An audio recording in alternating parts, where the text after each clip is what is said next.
Hi there, Pat here. So for this week, I decided to close the promise of one YouTube video per week until June 1st, which actually was last week, with one final reading from Chapter 1 of Makeshift from the Nightland Knights series.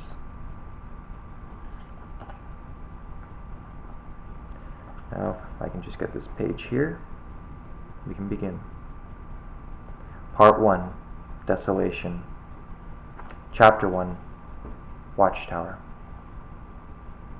A band of warriors crouched down in a patch of tall grass, watching the palisade walls of Battlesphere, a town of the lost legion of Veremore, an ancient empire from 400 years before their time.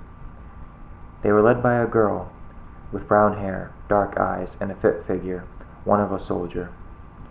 They were accompanied by a teenage boy with brown hair, hazel eyes, and a soldier-like figure, though not the most fit. The walls of Battlesphere were made of individual spears, each 1/2 of a foot thick, standing 5 feet tall with razor-sharp tips. It was a dark and ominous night, so torches were lit by the warriors to light the walls. When the crescent moon arose that night, the warriors began climbing a tree that branched over the lopsided palisade. These walls were marked by war, a war so old, almost no one remembers the fateful years of the past. These warriors that came here came looking for answers about what events took place. Their path led them to a fort village of decaying, hay and log-made shacks. When they reached its center, a rigid, decaying, gloomy watchtower stood, rising 15 stories up into the pitch-black sky. The crescent moon gleams directly between the two of the tower's tall pillars and shined down upon the warriors, the vivid light shimmering on the ground. In the watchtower there laid a book of past times, of old battles, and of old war. The book has but one entry, and no name, for it was a journal of someone who had lived one battle yet fought many wars. They moved swiftly to the foot of the watchtower. They entered without delay, then began climbing the rickety wooden stairs. The swordsman was the first to find the room. The others came in just a few moments after. The hazel-eyed swordsman glanced at the literature from a distance. He began to move slowly towards it, searching the corners of the room, making sure nothing would jump out at him. He slowly reached toward the book, trying to hide his shaking arms, and quickly snatched up the ancient literature. The swordsman laid the book before them in the beam study. They were in the 10th floor of the tower. The young female archer eagerly snatched up the book.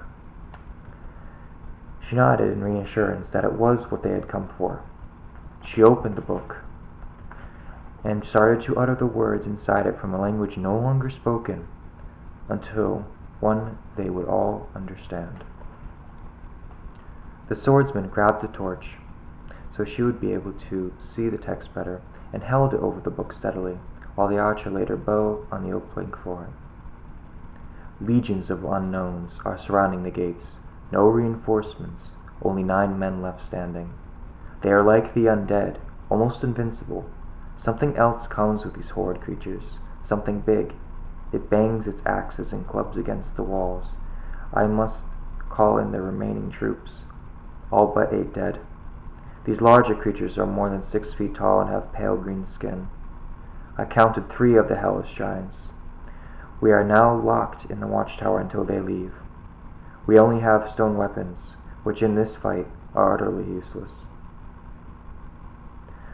The young archer scanned the entry for a few more moments, then swiftly closed the book. "What is it?" the swordsman asked. "Doubtbark. Grab the stone axe in the corner there, and your sword, then follow me," she replied. They looked at her in question. Then the hazel-eyed swordsman named Doubtbark did as she requested, following her down the ladders to the main entry floor of the tower.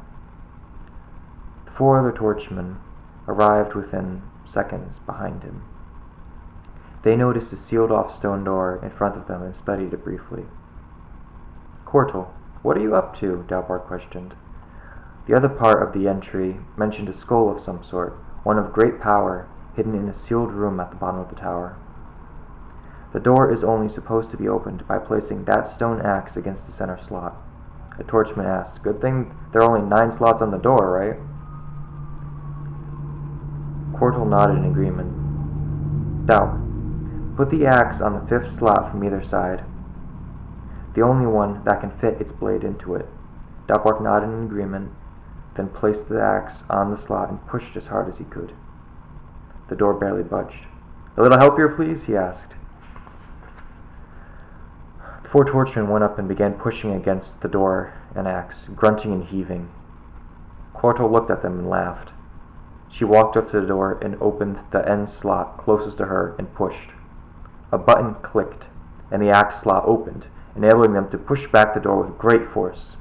They fell onto the basement floor, 2 feet below the door's entrance. "Oh, hey, you guys did it," she said sarcastically, smiling down at them. Dalbark smirked, then stood up. She held the book within her bow and said, "The journal says that the skull lies within all 4 corners of the room." Dalbark waved his hand at his troops as a signal to go out to the corners of the room and see if they found anything. After a few minutes, the torchman turned back to Dalbark. The first torchman said, "The torch glistens no light upon this skull, sir."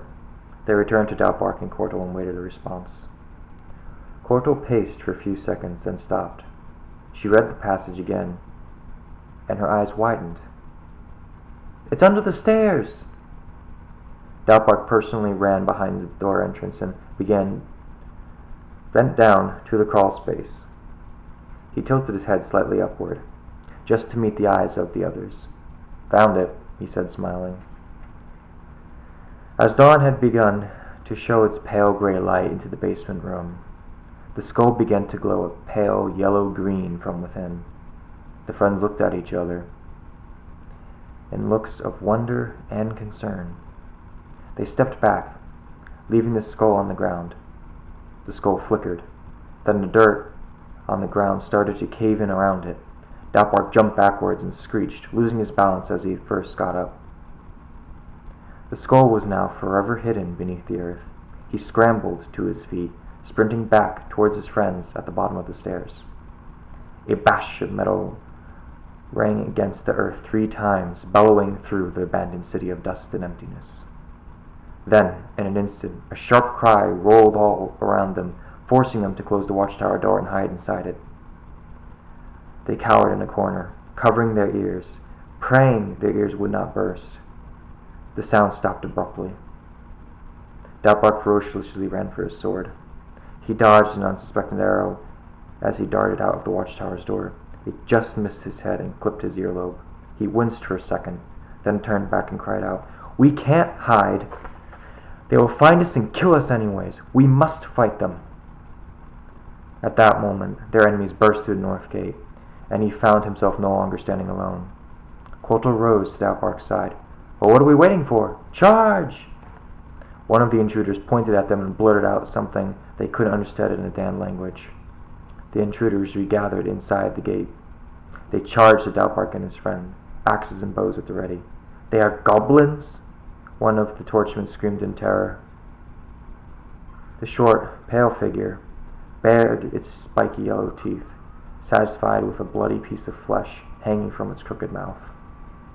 "Auxiliary positions," Cortal commanded. They lined with 2 rows of 3. Cortal, Dal, and the first torchman stood behind the others, holding their bows in shaky hands. "Archers fire!" Cortal shouted. Cortal and 3 torchmen shot a volley of arrows precisely at the goblins closest to them. There was still a mob of enemies to deal with.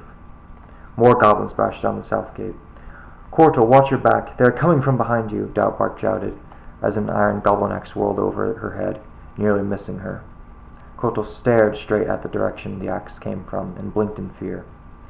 The front 3 torchmen intercepted the northern attackers and dropped like flies from their blows. One of the torchmen screamed in horror. Dalbark knew that they would perish if they continued this fight. He ordered the fall back to the tower. They ran as fast as the wind would carry them into the tower door, then jumped into the basement room and slammed the door behind them. Suddenly, a voice rang out from the heavens.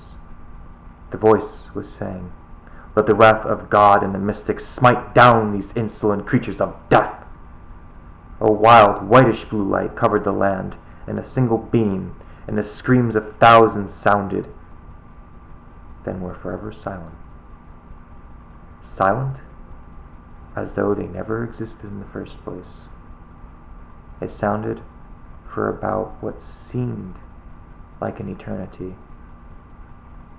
Then a small knocking came at the door.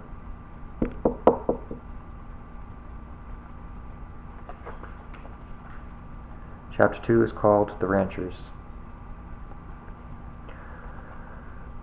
So, thank you for bearing with me for this video. As you probably noticed, my throat is a little bit hoarse,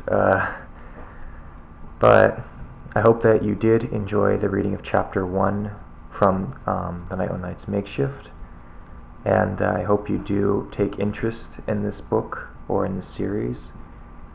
And you can find it on Amazon, and you can also find Firebranded on BarnesNoble.com, I believe now. So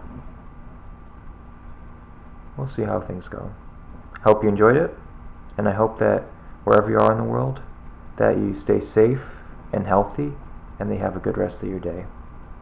Thank you for watching. Feel free to leave a like or subscribe.